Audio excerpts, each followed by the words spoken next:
Hi, welcome to this week's Dragonblade Authors Unplugged. I'm so excited. We've got new to us authors, Melissa Kendall and Lois Templin.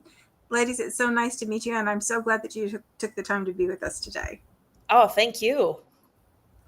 So we actually have 4 releases this week. Penny Fairbanks has a release in the Society of Swans. It's book 3. It's Revisiting the Path. And E.L. Johnson has a Lion's Den book that released this week as well. It's In Service to a Lion. So I'll make sure I'll put both the links to those books in the comments, and we'll catch up with E.L. and with Penny sometime in the future. But for now, I've got the two of you all to myself.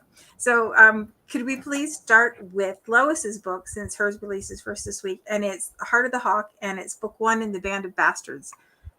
Yes. And he looks like he could do some stuff on the cover of this one. So can you tell us about Yeah, the Hawk book? is a pretty elite warrior. He's actually the head of an elite group of warriors under King Edward I.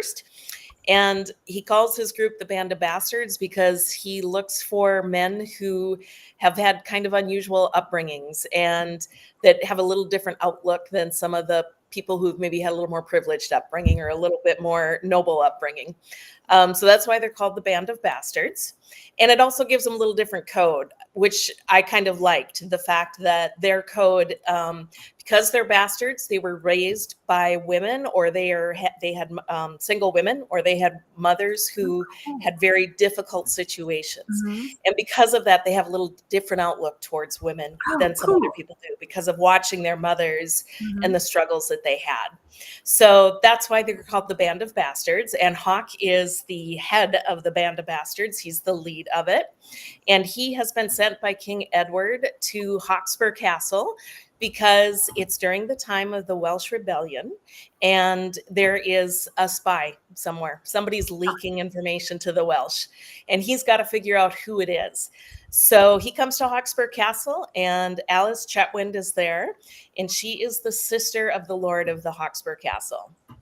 And she's immediately on the defensive, and he is immediately suspicious of everybody that he sees. And as they get going, she starts to realize, because she's at first her response is, there is nothing going on at Hawkspur. I would know if it was going on. And he is convinced that there is something.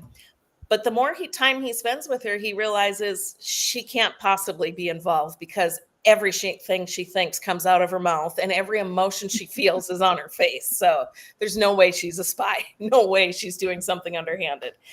But he does start to suspect that somebody very close to her might be. And so as their relationship is getting stronger, and as they're kind of learning about each other and learning to kind of respect each other a whole lot more, there's also this conflict that he's getting closer to discovering that somebody close to her might be doing something very wrong, and it could have really devastating consequences. Oh, that's a wrench. That's a wrench in the love, that is. You know? Yeah. Awesome. Well, I'm gonna boldly assume that they work it out, and that things end up on the end. But I love the idea of him knowing something that she doesn't know, and having to try and figure out a way to navigate their personal relationship, and the reason that he was sent there in the beginning too. That's a lot of lovely tension to play with. So. Yeah. Thanks. Awesome. Mm-hmm. Awesome. And so there are how many other books in the series? How many Currently there's 3 in the series, is what I'm contracted for at this point. Mm-hmm. And it's something that I'm looking at possibly expanding. I'm starting to pepper in some other bastards into the books that could be spin-offs. Yeah. Yep.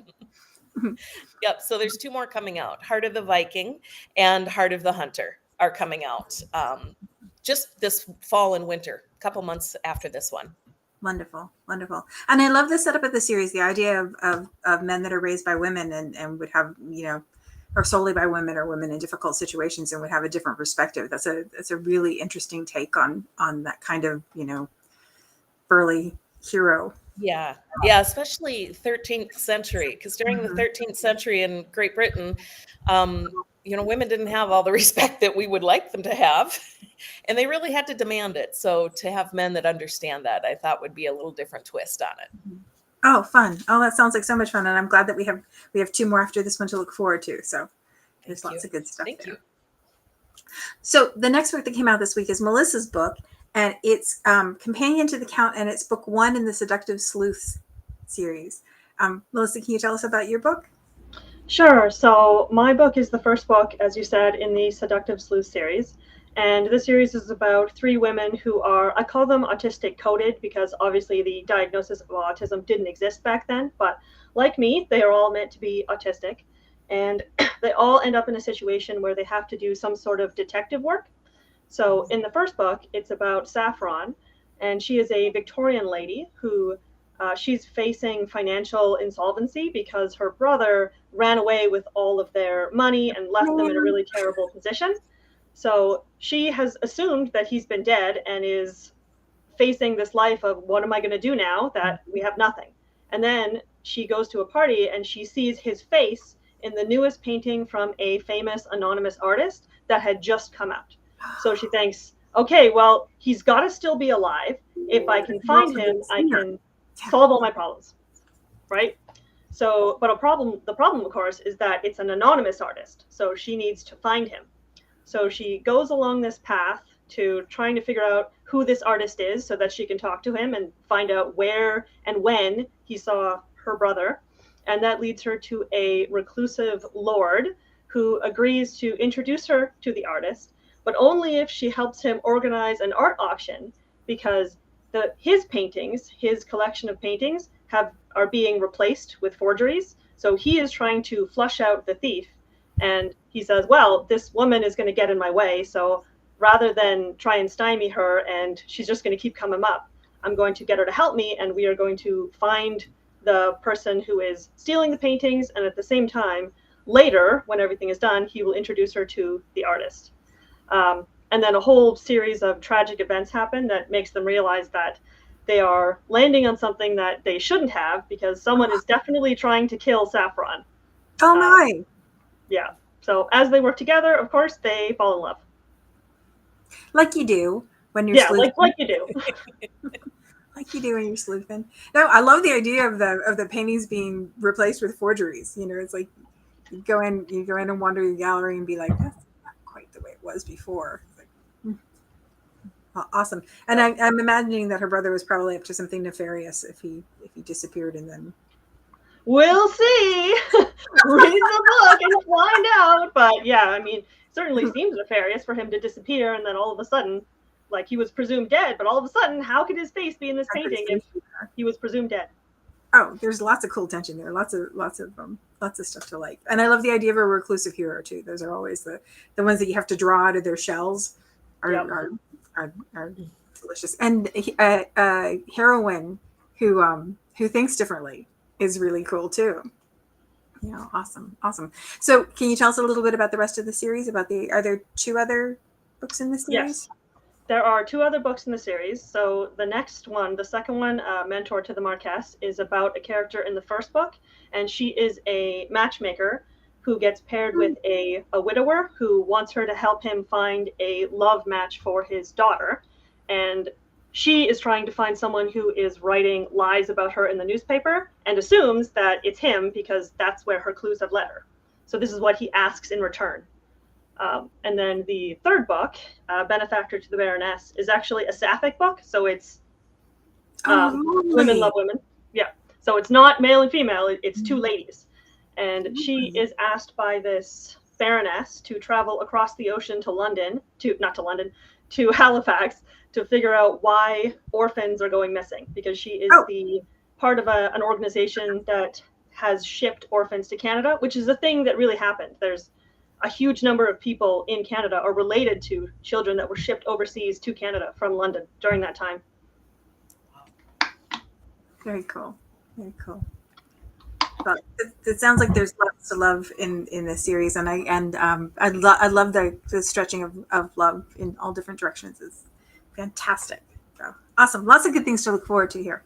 So I have to say, because this is just like, I didn't comment in the beginning and I should have, that is the prettiest crown ever. And I want one. Thank you. Yeah, I have another one that like splits in 2 so that it's like horns, like a fairy, but I felt this one was more appropriate for this color. But it's just from Amazon. It's like a wedding thing. It's really pretty. Do you get a chance to dress up very often? Yes, so my entire social media brand is dressing up in one of my 14 dresses. This one I made. Lots of other Oh, ones I bought, but go that's my back a minute whole. again. Go back just a minute again so we can see. Back up so we can. And that's So, got the long Oh my sleeves. gosh, oh, that's so beautiful. pretty. Oh, it's Thank you. lovely. This is made from 2 thrifted tablecloths, and it's got a big train in the back too. Oh, it's lovely. Um, but yeah, I post videos of me acting out personas, like when the love interest says your name for the first time, like oh, right. So that's my whole social media plan. We'll see if it's effective or not. Oh, well, it sounds like so much fun, and I love it. That a couple of times we've gotten to go to HRR and I can borrow Catherine's dresses because I don't have dresses of my very many dresses of my own. There's nothing more fun, I will tell you, than looking for historical dresses in Catherine Levesque's closet. It's a I can hoot. imagine. That's what it is. So, and I always end up feeling like a pretty princess at the end because the fabrics are gorgeous and it's so much fun. So I love a chance to get to dress up. Yeah, awesome. Well, since you're both new authors to Dragonblade, I thought maybe we could talk a little bit about your writing process. We do that. We tend to do that on and off with other authors, but it always interests me whether people, especially when you're talking about the start of a whole series, whether you plot out the whole series to begin with, whether you get your characters first or your plot first, or whether you just sit down and start writing and hope for the best. So, Lois, do you want to go first? Sure. So I wish I was a plotter, but I'm a pantser, which doesn't make life easy. And usually my stories come to me with an opening scene. So I see the opening scene, I see the opening characters, and from there I kind of have to explore where does this bring them and why did this happen, and learn more about the characters. So I typically do not know how the story is going to end until I'm a third to a halfway through the book, or through the first draft. And then I start to, at that point, I've got to sit down and figure out, okay, where's all this leading, and start to pull it together and have a destination that makes sense with all of it. So that can sometimes be a little harrowing as I'm writing and I'm not exactly sure where I'm going. So I envy people who are plotters. But it's also, for me, it's worked out. It's been a lot of fun to just kind of see what happens and where this goes. And when things happen, to sit back and think, how would this, or why would this have happened? What would have caused this? Or what are the outcomes because of this happen? What are the possible things that the slate is wide open as to what could be because of it.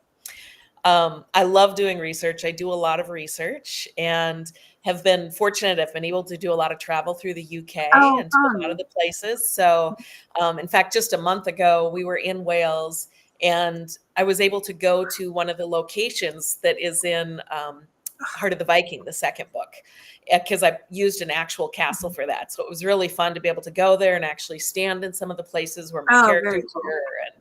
And so that was really a lot of fun. So my writing process sometimes feels like pulling teeth. It can be really difficult and slow, and other times it just flies. It depends on how it's going. And then I do a lot of revision. Revision is where it really starts to pull together for me. Yeah, that makes sense. Do you feel a difference when you're in the beginning of the book and you don't know where things are, and then when you get to the ending, you have some kind of sense as to where things are going? To a certain extent, yeah. I feel better in the beginning of the book because it's all new and exciting and it's wide open. So I feel like I can just really run with it. And then when I have to start tying everything and pulling everything together, that's where it gets really difficult. And every single book I've written, 2/3 of the way through it, I think, what a disaster. I should just throw this away. And then I plow through. And once that ending does come to mind, yeah, once it does come to mind, then it flows. Then I can get it and it really goes. But I really prefer writing the beginning part of it versus the ending of it. Yeah. I always wonder about that because I think in the beginning you don't know who anybody is. Like you may have ideas of who they are, but you haven't been in their head long enough to know who they are. And by the time you get to the end, at least you have some idea of who they are and how they would react in certain situations. So yeah, and that definitely helps when you're doing, for me, when I'm doing revision, because like you say, by the end, I've really gotten to know these characters. I know what's motivating them and a little bit more. So it's easier then to kind of pull things in the beginning that I've missed. Yeah. But that's where I also find that the slate isn't quite so wide open, because now some of the things that I was thinking might happen, I realize this character wouldn't do that, or this doesn't fit with what's been happening. So it gets a little harder to make sure all the pieces fit. That's a humbling feeling when you get to the beginning of the book and start rereading and go, oh, I didn't know who these people were at all. Right. These are not the same people that ended the book. Right.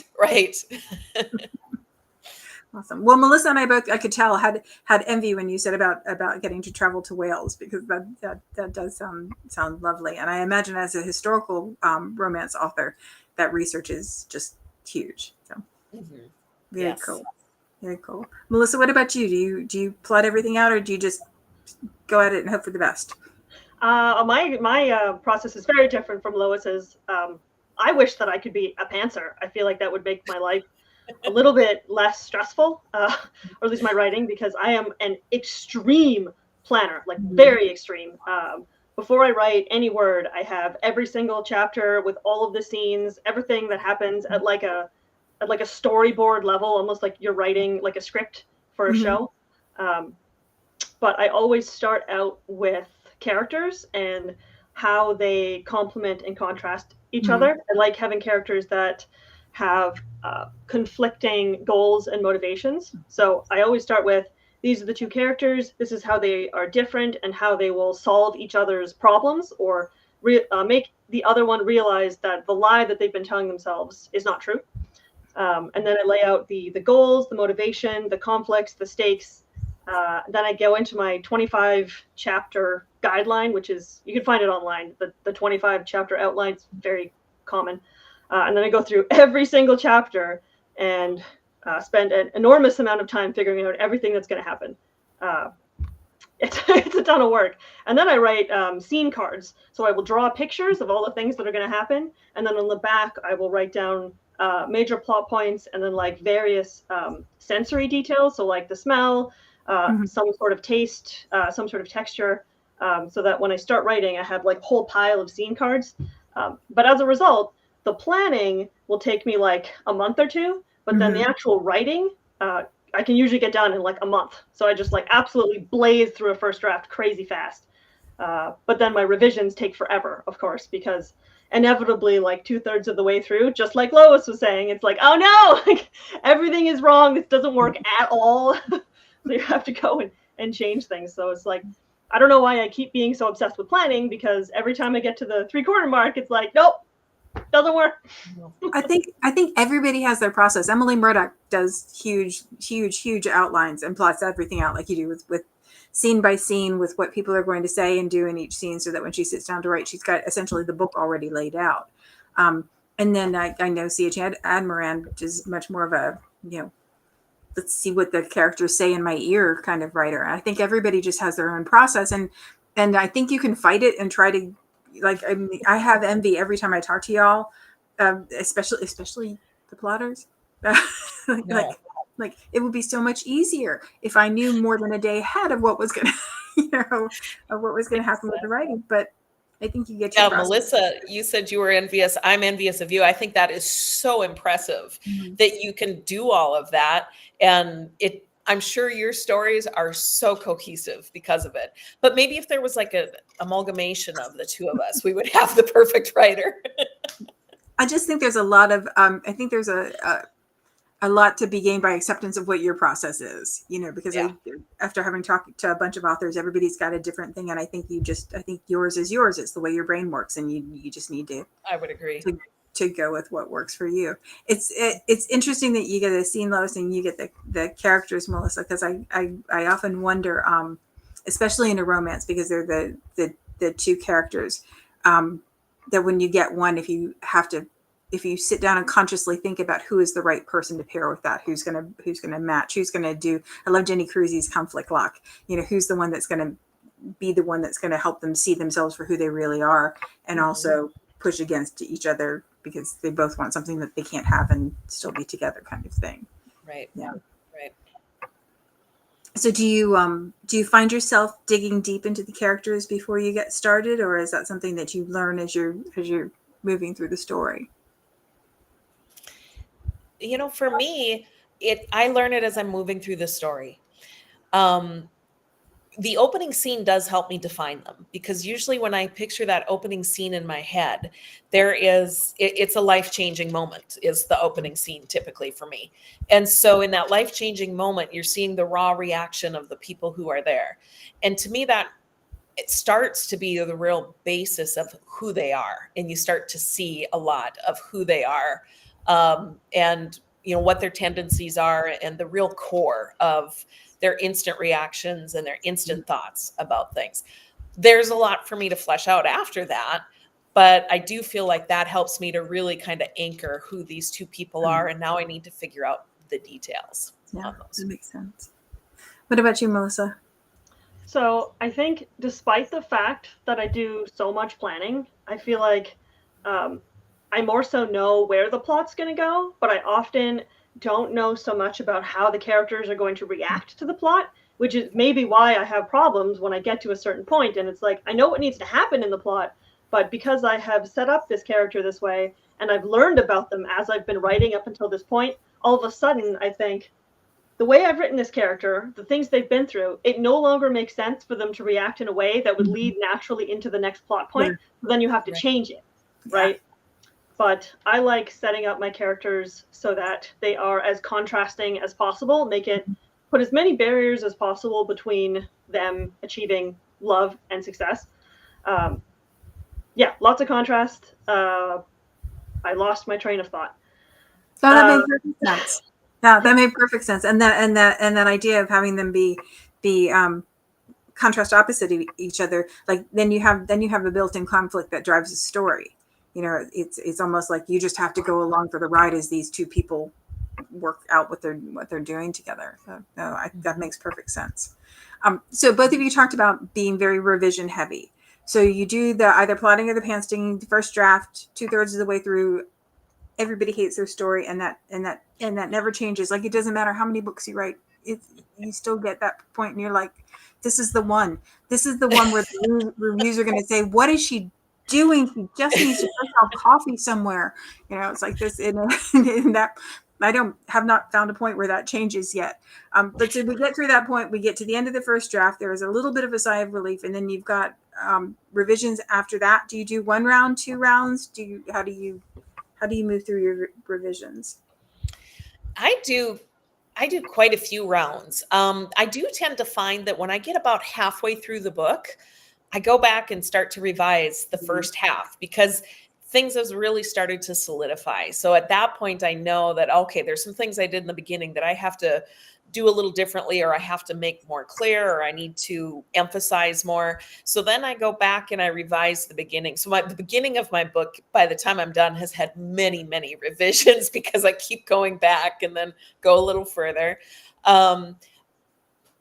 I do find, though, that once I'm done, the beginning has had quite several revisions by that point. And once I reach the end, then the entire thing usually gets one really big revision, and then one more wipe through after that. So I would say that there's probably two major revision rounds that I do for it.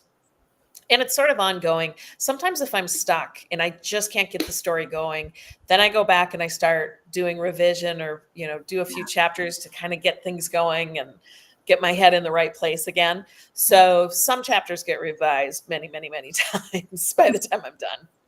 Do you use beta readers? I would love to use beta readers, and I need to use them more. My problem right now is dealing with deadlines, and I set my deadlines a little too close to each other for myself for this first one around. So my goal next time is I want to make sure I have it done in time to be able to use beta readers more. I do send it to my agent, and my agent will take a quick run through of it and kind of let me know what his thoughts are on it. But right now, that's about as far as I get. And I think I'm missing out, because beta readers, I think, are very valuable and really helpful. Yeah. When they read for what you need them to read for, I think they can be very helpful. What about you, Melissa? So I also do multiple passes. So I'll write the first draft, and it's usually super, super messy, like full of things that say like, fix this, whatever. So I will go through and I will fix all of those things. And then I will break apart the story at a structural level. And I have a bunch of cue cards that I will lay down, and I will write all the scenes down on pieces of paper and put them all into the corresponding chapters. And then I will get my little I have little gems that are for like all of the major beats to make sure that they line up appropriately. And if Like I don't, actual gems, like Yeah. physical. Oh man, they're just like cheap ones. They're nothing special. I've always wanted to do stuff with stickers, and I can't ever seem to figure out where to put stickers except on my laptop. But I love the idea of having little gems to put down on your beats. Oh, And I have like a little key in the corner that says like green is like the male main character, and like red is the female main character, and then there's like the mystery plot, and then the love plot, and then sometimes there's another one depending on the length of the book. So once I get how I want it structurally sorted out, then I go back to the draft and I move all of the chapters around. Then I print it out, and I used to do like physical paper, but now I have a tablet. It's like the Kindle Scribe, where you can write on it. Just because it just saves me money on paper, because I was printing like thousands of pieces of paper every month.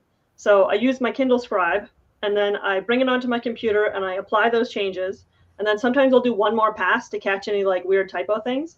Then I send it to my critique partners. So I have a couple that I've been partnering with for a long time, because I was querying for like 6 years before I finally got a book deal for Companion to the Count. So they will read it, and I will try very hard not to comment on it while they're reading it, or not to change things. It's very difficult. They'll finish, then I apply their suggestions, and then I'll usually do one more pass with my Kindle Scribe. And then I'll do a pass with Pro Writing Aid, which is like an online tool like Grammarly, to look for typos and like repeated words. So if I have words too close together or something. And sometimes my agent will read it, but if I've already got a contracted book, so like the books 2 and 3 in my series, my agent didn't read them. I just sent them directly to my editor. Awesome. Well, I love that you found something other than paper to print on. Ever Remarkable and do the same thing. Because, that's the one. For a long time, I was printing out, binding these huge things, and then you're carrying them, and then they ended up all tattered, and I have to do it 2 or 3 times. So it's great to have a digital version to do that. Yeah, that's a good idea. I've not considered the Scribe. I might have to take a look at that. That's a good idea. Yeah, I love because I liked that idea of I like handwriting on the draft.